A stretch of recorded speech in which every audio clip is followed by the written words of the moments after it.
ये आकाशवाणी रायपुर है। प्रादेशिक समाचार बुलेटिन के साथ मैं वैशाली गुलाब।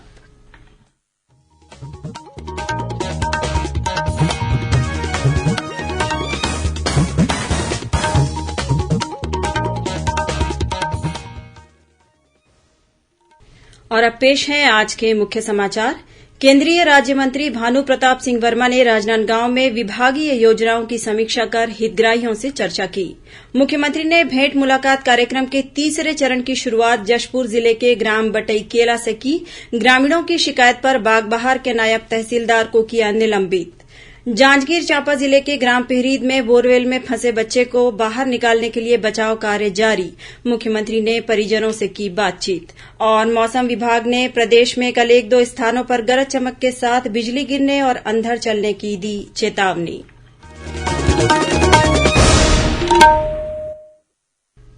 अब समाचार विस्तार से। केंद्रीय सूक्ष्म लघु और मध्य उद्यम राज्य मंत्री भानु प्रताप सिंह वर्मा ने आज राजनांदगांव जिला पंचायत के सभाकक्ष में विभागीय योजनाओं की समीक्षा की। इस दौरान उन्होंने अधिकारियों से कहा कि शासन की कल्याणकारी योजनाओं के क्रियान्वयन के लिए सभी को मिलकर कार्य करना होगा। उन्होंने कहा कि योजना का लाभ अंतिम व्यक्ति तक पहुंचे, यह लक्ष्य होना चाहिए। श्री वर्मा ने कहा कि सूक्ष्म लघु और मध्यम उद्यम के तहत छोटे छोटे यूनिट लगाकर कार्य किया जा रहा है, जिसके अंतर्गत हुनरमंद कारीगरों को ऋण प्रदान कर फायदा पहुंचाया जा रहा है। केंद्रीय राज्य मंत्री ने कहा कि सरकार जनता की भलाई के लिए कार्य कर रही है। जनसामान्य तक शासन की योजनाओं को पहुंचाने के लिए समन्वित तरीके से कार्य करने की जरूरत है। इस अवसर पर उन्होंने विभिन्न योजनाओं के हितग्राही महिला स्व सहायता समूह और स्वयंसेवी संस्थाओं के सदस्यों से शासन की योजनाओं के संबंध में चर्चा की। वहीं स्थानीय सांसद संतोष पांडेय ने कहा कि शासन की लोक कल्याणकारी योजनाओं के क्रियान्वयन के लिए भी सभी को मिलकर कार्य करना होगा। मुख्यमंत्री भूपेश बघेल ने भेंट मुलाकात कार्यक्रम के तीसरे चरण की शुरुआत आज जशपुर जिले के पत्थलगांव विधानसभा क्षेत्र के ग्राम बटईकेला से की। इस दौरान मुख्यमंत्री ने चौपाल लगाई और ग्रामीणों से योजनाओं का फीडबैक लिया, साथ ही उनकी समस्याएं सुनी। श्री बघेल ने बागबहार के नायब तहसीलदार उदयराज सिंह को जाति प्रमाण पत्र बनाने में लापरवाही बरतने की शिकायत पर तत्काल निलंबित कर दिया। वहीं धान खरीदी में अनियमितता के आरोप पर कोटबा सोसायटी के कर्मचारियों को भी निलंबित कर दिया। मुख्यमंत्री ने ग्रामीण महिला के स्टील प्लांट नहीं लगाए जाने की शिकायत की मांग पर कहा कि यदि स्टील प्लांट को लेकर प्रस्ताव ग्राम सभा में पारित नहीं होगा तो प्लांट नहीं लगेगा। राज्य के कृषि मंत्री रविन्द्र चौबे ने रासायनिक उर्वरकों की कमी आपूर्ति के संबंध में केंद्रीय रसायन और उर्वरक मंत्री डॉक्टर मनसुख मांडविया तथा केंद्रीय कृषि मंत्री नरेंद्र सिंह तोमर को पत्र लिखा है। श्री चौबे ने अपने पत्र में खरीफ सीजन के लिए अप्रैल और मई माह के सप्लाई प्लान के अनुरूप छत्तीसगढ़ को उर्वरक प्रदाय की मात्रा में कमी की आपूर्ति के साथ ही इस महीने के सप्लाई प्लान को संशोधित कर संपूर्ण मांग के अनुरूप उर्वरक प्रदाय करने का आग्रह किया है। प्रदेश में आगामी 16 जून से नया शैक्षणिक सत्र शुरू होगा। स्कूल शिक्षा मंत्री डॉक्टर प्रेमसाय सिंह टेकाम ने इस संबंध में सभी मंत्रियों, संसदीय सचिवों, सांसदों, विधायकों, नगरीय निकाय और पंचायत के प्रतिनिधियों को पत्र लिखकर कहा है कि वे शाला प्रवेश उत्सव में सहभागी बने। उन्होंने कहा कि सभी जनप्रतिनिधि स्कूलों में नियमित उपस्थिति के लिए विशेष प्रोत्साहन और मार्गदर्शन दें। साथ ही ये भी सुनिश्चित करें कि कोई भी बच्चा शाला त्यागी और अप्रवेशी न रहे। महिला और बाल विकास मंत्री अनिला भेड़िया ने कल बालोद में एकीकृत नशा मुक्ति और पुनर्वास केंद्र का शुभारंभ किया। इस मौके पर श्रीमती भेड़िया ने कहा कि नशा मुक्ति केंद्र में नशे की बुरी लत को खत्म करने, नशे से छुटकारा दिलाने और उससे दूर रहने के लिए परामर्श दिया जाता है। इस केंद्र के खुल जाने से नशे की लत से प्रभावित लोगों को नशापान से छुटकारा पाने में मदद मिलेगी। इसके अलावा इस केंद्र में निःशुल्क स्वास्थ्य जांच के लिए योगाभ्यास, मेडिटेशन, संगीत, व्यायाम, इंडोर गेम सहित अन्य सुविधाएं दी जाएंगी। इससे पहले श्रीमती भेड़िया ने बालोद जिले के ग्राम झलवला में जिला निःशक्त पुनर्वास केंद्र का शुभारंभ किया। उन्होंने कहा कि अब जिले में पुनर्वास केंद्र की सुविधा होने से जरूरतमंदों को बाहर नहीं जाना पड़ेगा। जिले के दिव्यांगजनों को हर तरह की सहूलियतें मिलेंगी। दंतेवाड़ा जिले के स्किल डेवलपमेंट के क्षेत्र में बेहतर कार्य के लिए एक्सीलेंस अवार्ड से सम्मानित किया गया है। इस पुरस्कार के लिए छत्तीसगढ़ से दंतेवाड़ा और महासमुंद जिले का चयन किया गया था। नई दिल्ली में आयोजित एक समारोह में जिला पंचायत के सीईओ ने यह अवार्ड ग्रहण किया। गरियाबंद जिले के सुपेबेड़ा में किडनी की बीमारी से मौतों का सिलसिला थम नहीं रहा है। आज किडनी की बीमारी से पीड़ित एक और व्यक्ति की मौत हो गई। मृतक तुकाराम पेरिटोनियल डायलिसिस पर था और एम्स रायपुर में उसका इलाज चल रहा था। इसे मिलाकर गांव में अब तक किडनी की बीमारी से 77 लोगों की मौत हो चुकी है। गौरतलब है कि 3 दिन पहले ही स्वास्थ्य मंत्री टीएस सिंहदेव ने सुपेबेड़ा का दौरा कर स्थिति का जायजा लिया था। श्रोताओं, प्रादेशिक समाचार एकांश का समसामयिक विषयों पर आधारित साप्ताहिक कार्यक्रम बातों बातों में इस बार प्रधानमंत्री नरेंद्र मोदी के नेतृत्व में केंद्र की एनडीए सरकार द्वारा बीते 8 सालों के दौरान हासिल की गई उपलब्धियों पर केंद्रित रहेगा। इस संबंध में आकाशवाणी समाचार ने छत्तीसगढ़ के पूर्व मुख्यमंत्री और भाजपा के राष्ट्रीय उपाध्यक्ष डॉक्टर रमन सिंह से बातचीत की। इसका प्रसारण आकाशवाणी केंद्र रायपुर द्वारा कल सुबह 9:30 पर किया जाएगा। इसे छत्तीसगढ़ स्थित आकाशवाणी के सभी केंद्र रिले करेंगे। प्रादेशिक समाचार आप आकाशवाणी रायपुर से सुन रहे हैं।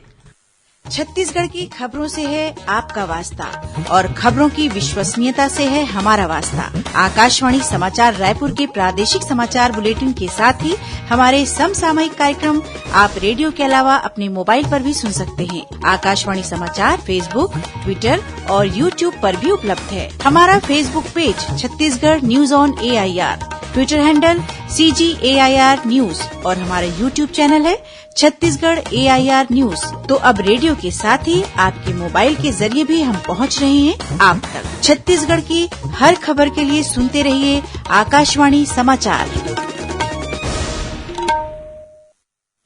और अब आगे बढ़ते हैं बाकी के समाचारों की ओर। श्रोताओं, आकाशवाणी के रायपुर केंद्र द्वारा कल शाम 6:30 से 6:35 तक जिले की चिट्ठी कार्यक्रम का प्रसारण किया जाएगा। समाचार एकांश के इस कार्यक्रम को छत्तीसगढ़ स्थित आकाशवाणी के सभी केंद्र रिले करेंगे। इस बार के अंक में कांकेर जिले की गतिविधियों के बारे में जानकारी दी जाएगी।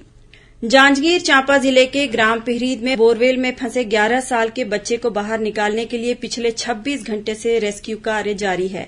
अभी तक लगभग 50 फीट तक खुदाई की जा चुकी है। मौके पर एनडीआरएफ और एसडीआरएफ की टीम के अलावा सेना के विशेषज्ञ भी मौजूद हैं। कलेक्टर और पुलिस अधीक्षक बचाव कार्य की निगरानी में लगे हुए हैं। इस बीच मुख्यमंत्री भूपेश बघेल ने वीडियो कॉल के जरिए बोरवेल में फंसे बच्चे के परिजनों से बात की और कहा कि वे बिल्कुल चिंता न करें, बच्चे को जल्द ही सकुशल बाहर निकाल लिया जाएगा। उन्होंने कहा कि पूरा शासन प्रशासन बच्चे की सकुशल वापसी के लिए लगा हुआ है। श्री बघेल ने बच्चे को जल्द से जल्द बोरवेल से बाहर निकालने के लिए सूरत के रोबोट विशेषज्ञ से भी संपर्क करने के निर्देश अधिकारियों को दिए हैं।